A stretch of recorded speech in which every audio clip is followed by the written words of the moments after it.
welcome to another edition of Lab Rats. My name's Andy Walker. I'm Sean Carruthers. And this is a show where we help you be a little bit more geeky by giving you projects to do to make your technology better, or teach you about gadgets or how to enhance them. And today on the show, we're really going to get a little bit more geeky. Look, Sean's even got a crimper here.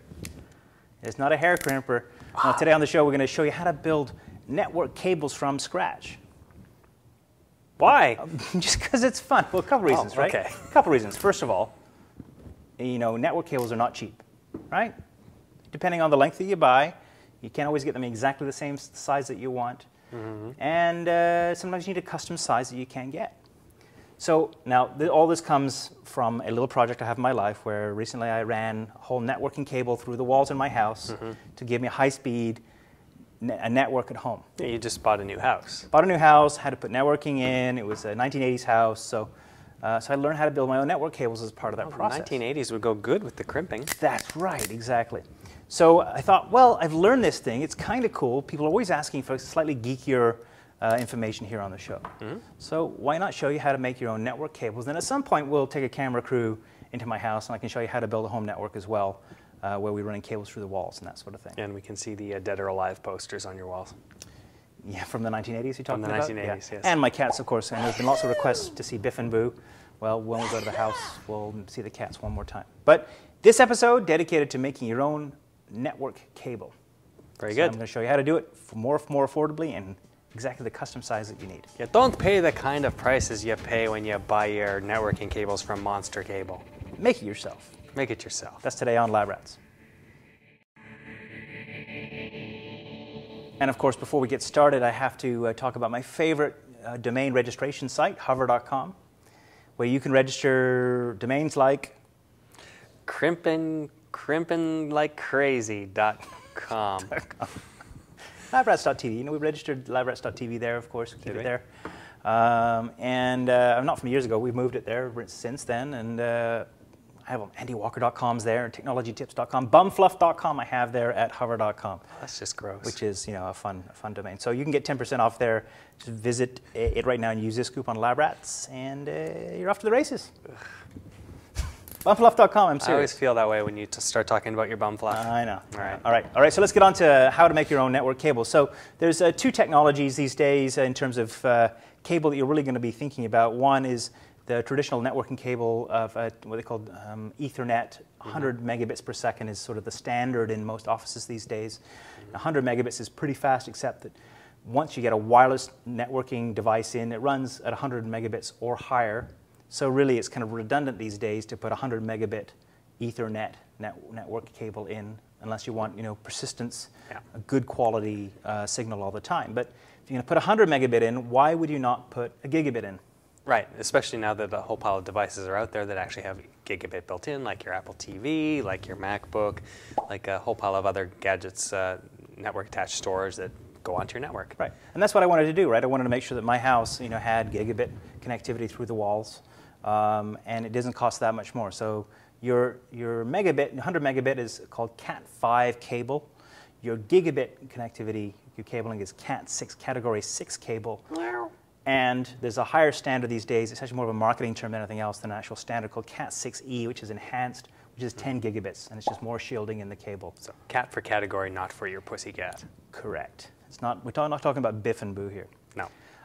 So today I'm going to show you how to make Cat6 cable, because that's what I put into my house, Cat6e actually. So you can get about first to start off, you need a bunch of tools, and you need some raw cable and some parts. Okay, and this is because you don't want to go to the store and buy a whole pile of 100-foot cables and pay a premium for those and then potentially have to chop them. Yeah, and I had to run cables from my living room, from my bedroom, down through the walls, down to the basement. You know, they have tips on them when they buy them from the store. It's hard to thread them through small spaces and that sort of thing. So I wanted to run the raw cable with the construction guys and then put my own tips on the cable themselves. Yeah, so if you're doing a project where you're tearing the walls out, redoing the electricity, or doing some plumbing from place to place, and you have the walls exposed, this might not be a good project to try. Good project to try. Or, I mean, the other reason is to actually create small little cables. So this little cable here would be a great patch cable, right? For going from your router to your NAS, or from, you know, where the actual device is really close by and you don't want to run a long 8-foot, 10-foot cable between two devices that are 8 inches apart. Yeah, and a lot of times the ones that you get in the box are really long. Right. for that exact reason. It's too busy. So if you have somebody who's a bit of a tidy freak like yourself, then making your own short patch cables is a good idea. Exciting, huh? All right. I like it. So let's get started. I bought a reel of 1,000 feet. This is a section of it, not the entire 1,000 feet. No, this is obviously. So it's just raw cable, as you can see with the shielding on right there.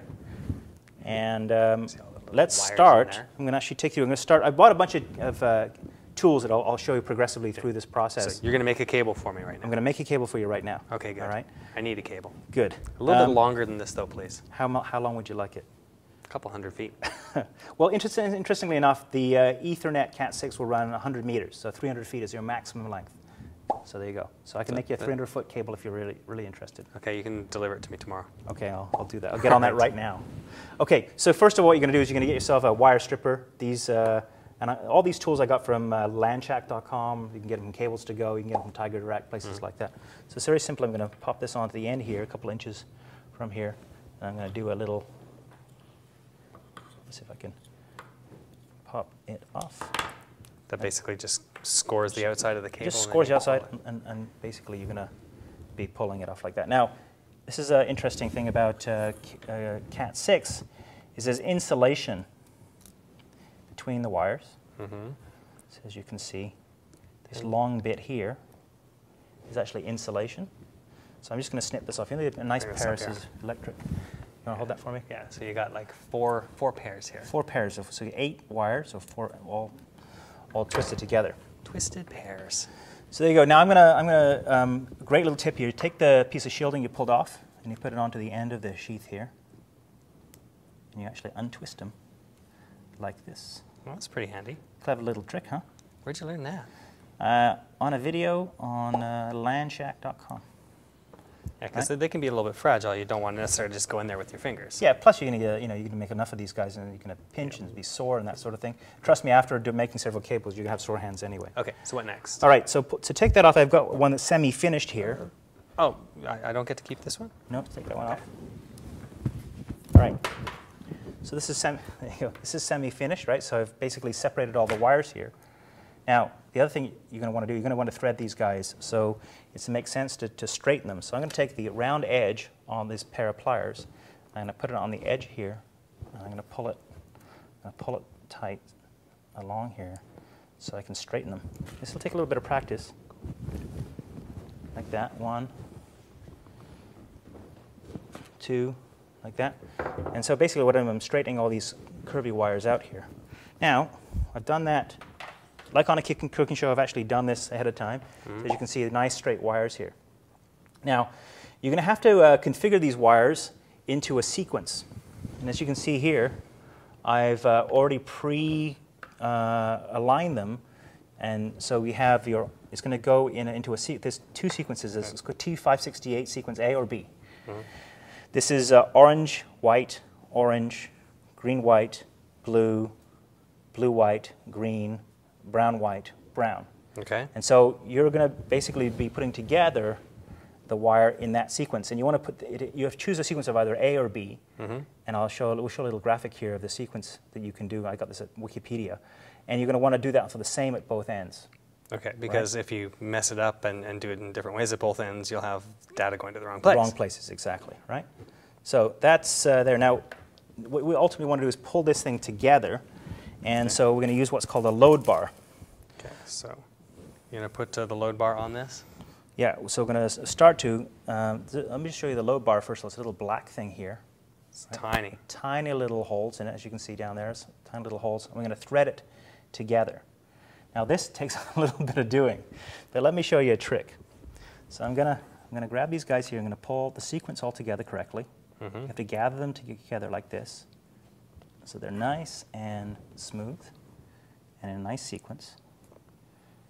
And then what I'm going to do is I'm going to trim them with a pair of scissors at an angle, like so. Okay. Okay, so now you've got a little wedge nice shape there. Yeah. Okay. I'm going to hold them, gather them together. Now you have to keep them in the right sequence. So this takes a bit of doing. But if you can do it right, and load this load bar, and I'm going to put it in, and you're going to start to thread them through.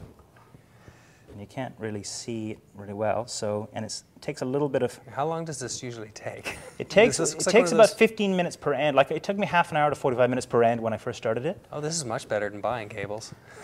No, it is. Once you get it down, you can do it in 10 or 15 minutes per end. Anyway, so that's me starting that process, but believe me, last night, when I was doing this, I actually did this end. There's a nice load bar on there. Right.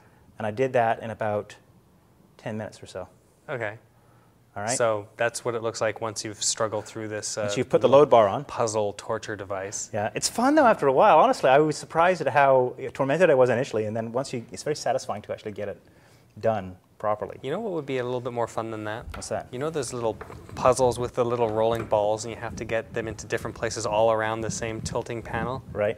That would still be more better fun than that, yeah. I'm going to move the load bar all the way down here, Okay. and down as far as I can. Now what you want to do next is, let's get our scissors again. Okay, so we're going to trim that. I'm going to trim this. Now you want to trim this really nice and tightly towards the load bar with about 1/8 of an inch to spare. Okay, are we going to do it straight on or at an angle? And straight on, because Straight this is going to be on? Okay. plugged into your loader. All right. Move those guys out of the way. So Okay. you can see now we have a really nice sequence there, and then I'm going to get my end. Mm-hmm. These guys cost about, I think, $8 for 100, and it's going to go in here. The orange on the left, and with this little piece down, I'm going to pop it in. This will be in the show notes. Yeah, I'm going to go. Now you're going to get a nice, satisfying snap when it pops in. There we go, into the actual cable. So that's basically the wires that you've aligned using the load bar, clicking into the little sections at the end here. That's right, exactly. Now here comes the fun part. It's a 1980s crimper. You can actually crimp it now. So let's. So why don't you load that in? I don't even know how. Don't even know how. I know. So we're going to. So there's the crimper there. And we're going to put it face up here. Face down here. Like so. In like so. Pop it in. Right, and then I'm going to close it. Oh.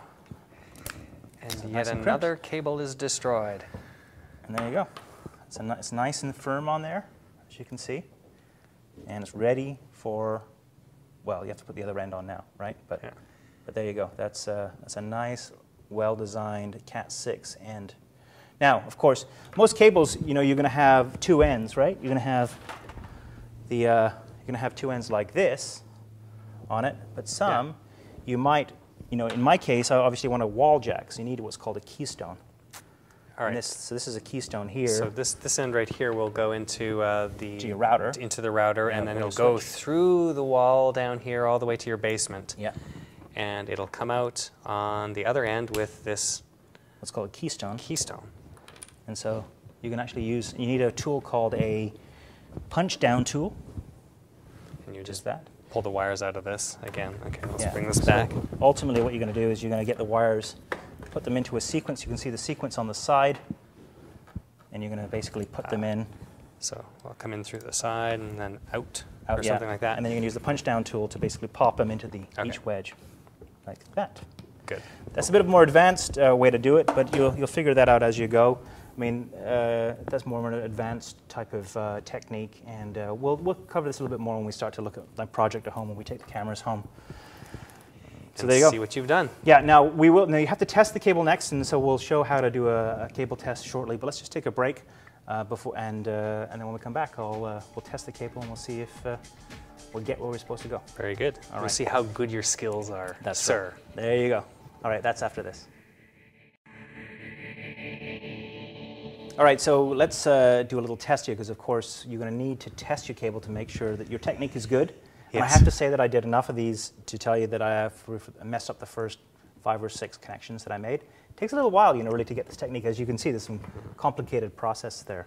Yeah, so there we go. So maybe from a cost effectiveness perspective, the first few cables won't be so good. Definitely not. But you're going to waste, $2 or $3 worth of gear initially. All right. So now you need a tester again. Now this all came in a kit, a whole kit with this device here and the crimper and the tester here. They all ran. I think it was a $200 kit, $250 kit or something like that from Landshack.com. You can get them from Tiger Direct. You can get them from CablesToGo.com.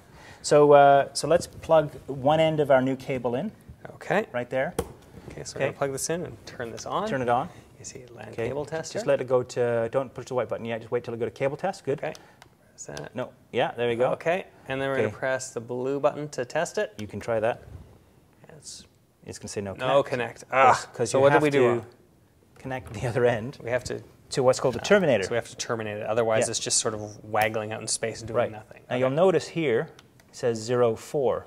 The terminator actually returns a signal at 4. So when you run the test, let's do this. Go back here. Let it run to LAN test, cable test. There you go. Okay. Push go. And you're going to see 1's good. 2, 3, 4. 5, 6. What happened to 4 and 7 and 8? Yeah, which means that that's a bad cable. That's a bad cable. I didn't do bad cable. Exactly. And again, that just means that a couple of the connectors didn't go well into the end piece and that sort of thing. Okay, so you got a good cable, I hope. I do have a good cable that I've been using, actually, that I'm quite proud of. It was one of my first very good cables. Okay. So once again, so we're going to go on the out connector. Out connector. Show them the out connector. Okay, so we've got the two. You got in and out, so you want to go into this one here. Loop back in. So you could probably test the cable in and of itself, probably. Probably, yes. Okay, so turn this on, you plug that into that, and then it has an ID of 4 on that, so if you've got like cables strung throughout your entire house, you can tell which one is where. Yeah, so I was standing in my basement looking up, and there was like 8 cables coming at me. So so when I did the test for each one, I knew there's a different terminator on each outlet upstairs. Right. So you know number 8 is in the living room. Type of thing. Okay, so we're going to go to cable test, and we're going to test her again. Yeah. 1, 2, 3, 4, 5, 6, 7. Congratulations, sir. Your cable is a success. Is good. There you go. That's fun. It's my favorite part of it. Is testing it afterwards? Testing it, yeah. It's a great satisfaction there. Is it satisfying when it doesn't work? No. No. My wife heard screams of anger from the basement. She said, "What's going on down there?" I'm like, "Never mind."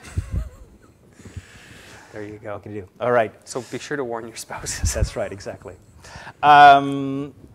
Okay, so let's take a break. We've got picture time coming up shortly. I will put the show notes about all of this stuff on butterscotch.com on our site. But here's a great series we're going to take a clip of right now.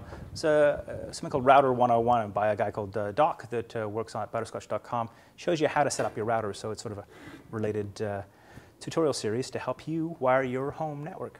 That's right now. Welcome on deck. I'm Matt Harris. Hi, I'm Jay Goldman. Welcome to the A-List. Hi, welcome to Miss Download. To find out your router's IP address, click Start, Run, type CMD for command, press Enter. Now in the DOS window, type IP config and press Enter. And if you look down here where it says Default Gateway 192.168.1.1, that's the IP address of your router. So to see that whole series, zip on over to butterscotch.com, to the tutorial tab, and wait, I'll do it later. Yes, do it. Don't do it. You go there after the end of the show. You stay here. 10 parts, and you'll love it. I promise. Okay, picture time. The pictures of people making cables. No, oddly enough, nobody has pictures sent of registering in their pictures. domains at hover.com. No, what? Not yet. What? We've got pictures of people doing things. So first of all, we've got one photograph from Josh, who is in Yakima, Washington, sending us a picture of us on his Zune. Yay, Zune! People have sent us pictures of lab rats running on an iPod. Yeah. Here's the other side. We're doing really well on the Zoom marketplace. You know that? Are we? Yeah, Pimp My PC. You know, Lucas Cochran. He was the #1 show on there for weeks and weeks and weeks. There you and go. Now Sexy Tech's on there, and I think Lab Rats is on there too. Of course, it must be because we're on the Zoom. He's playing it there. There you go. We do have a Windows Media version either way. So we do. If you're not, if you have a Zune and it's not in the marketplace, you can download it and put it there anyhow. Yeah. Anyways, so we also have a picture from Stephen. We've got 2 pictures in one here. We've got Stephen on the left and his desktop with Twitter and stuff clients on the right. And Stephen's in Washington, D.C.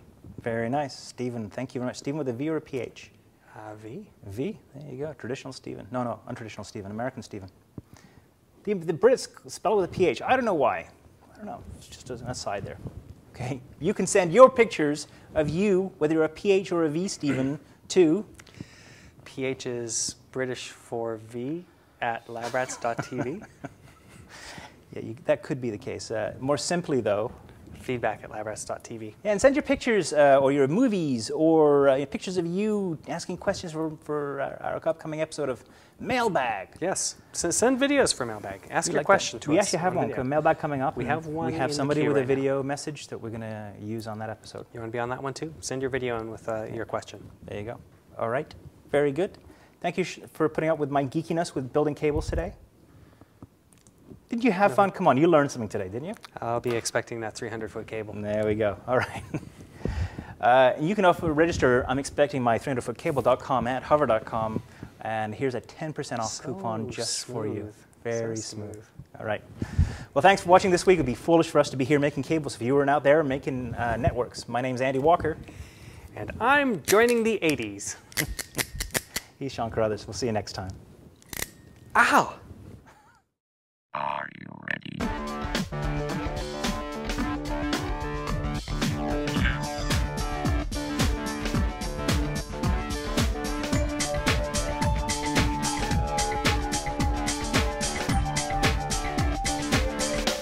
Try this at home.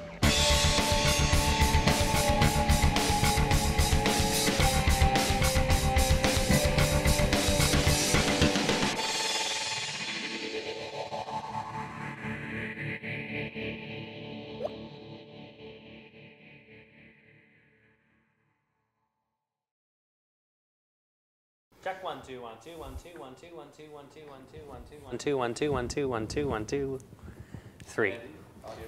Hey, I'm Andy Walker, and welcome to another edition of Lab Rats. Today on the show, we got some fun things for you. I'm going to show you how to build network cables.